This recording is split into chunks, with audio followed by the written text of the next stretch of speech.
Cézanne, bon baiser d'Aix.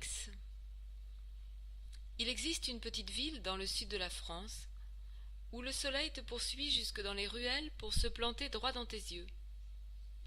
Sur chaque petite place, les fontaines t'attendent.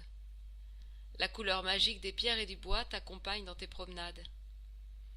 Les platanes, chers au cœur des étrangers et des gens du coin, se dressent tels des gardiens veillant sur l'artère principale, le célèbre cours Mirabeau, qui mène à la rotonde la grande fontaine centrale.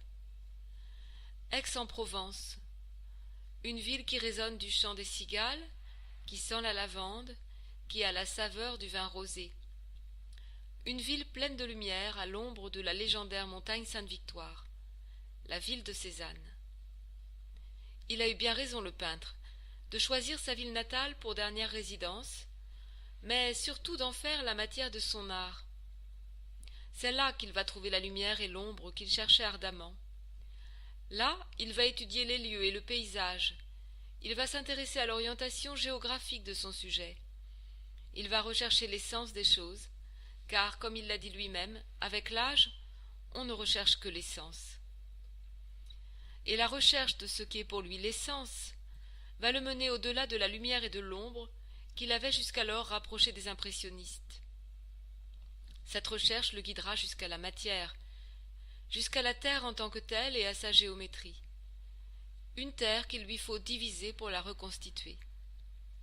Il inspirera ainsi bien des futurs artistes du XXe siècle qui verront en lui un père.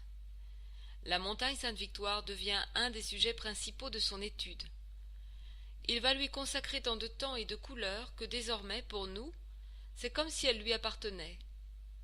Nul doute que Cézanne a trouvé ici, face à cette montagne, à ces lieux, les conditions propices. Ici était le catalyseur. Donne-moi une pomme et ça me suffit. Avec une pomme je peux tout faire, disait-il. Et cette pomme nous fait immanquablement songer aux natures mortes du peintre. C'est donc ainsi que la montagne Sainte-Victoire et les paysages de Provence ont donné à Cézanne la terre que réclamait sa quête artistique. Ces lieux, et plus précisément la ville d'Aix-en-Provence, honorent à leur tour le peintre et en ont fait un symbole. Il est présent partout.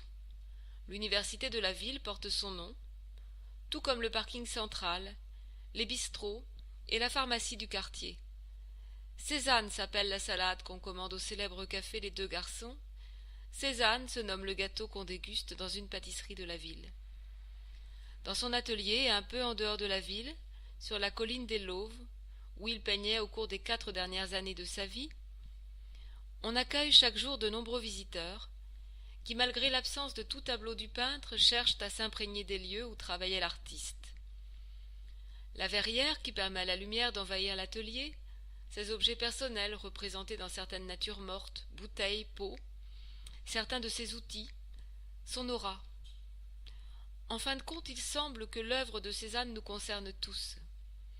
C'est une invitation pour chacun d'entre nous à trouver les lieux, la matière d'un travail créatif, à chercher l'essence des choses, à persister dans cette quête.